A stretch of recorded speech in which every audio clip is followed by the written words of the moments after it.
Pretty much enjoy creative endeavors basically wherever they crop up. My major included writing and music and visual art and theater, which are all different art forms, but I really, if it includes making something, then I'll probably would love to try my hand at it.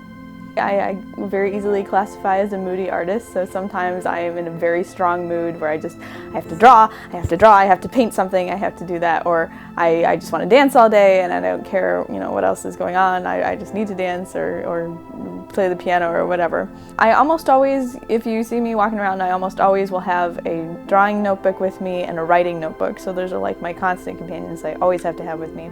I feel a little naked without them. These are a couple paintings that I've done. This one is one that I did while I was a junior, and I went and sat out in a graveyard for maybe 3 to 5 hours, and I just painted. I just painted this tree in the background. It was actually really fun, and it was very peaceful, and it was a good escape from normal campus life out to the graveyard to just paint for a couple hours. This one is a piece I painted for my husband, specifically to match my living room. The cross here is one that I got from a Petra exhibit that had come all the way from Israel, so that was really exciting. And then the rose petals are from roses that my grandmother ordered me from Israel from years ago that I saved.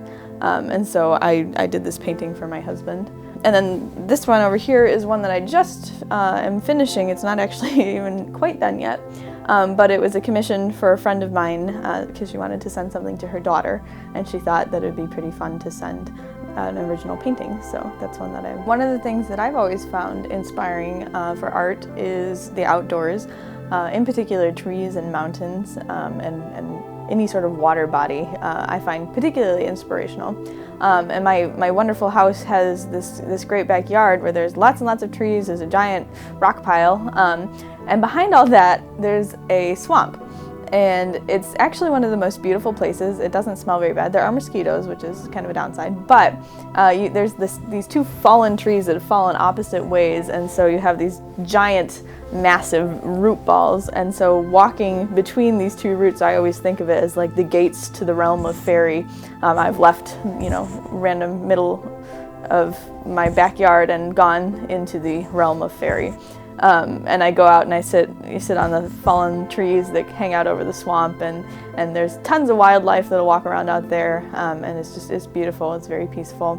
At the beginning of the fall, it was so yellow with flowers, it looked like, a ray of sunshine had dropped in and was shining back at me. You can see it from the house, but beautiful, beautiful, beautiful to go out and look at it. So that I find very inspirational. I like to go out with my notebook, either drawing or writing or whatever, and just sit out there for hours and do my thing.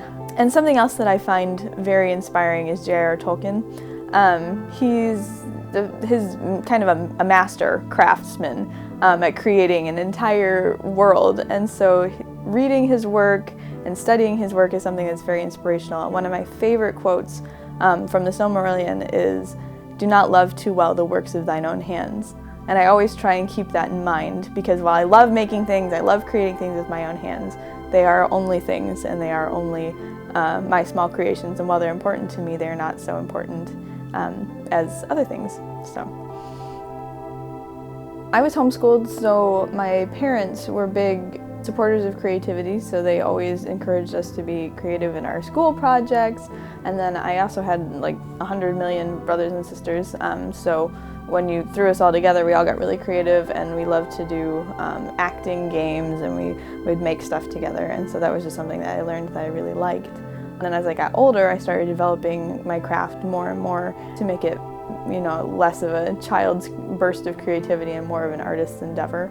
And then I felt like probably when I was around 16 or so, I really strongly felt like God told me that my mission in my life was to create, just to create as He created, which was something that I felt confirmed over and over again, and so that's what I went on to study in college, and that's what I'm doing right now.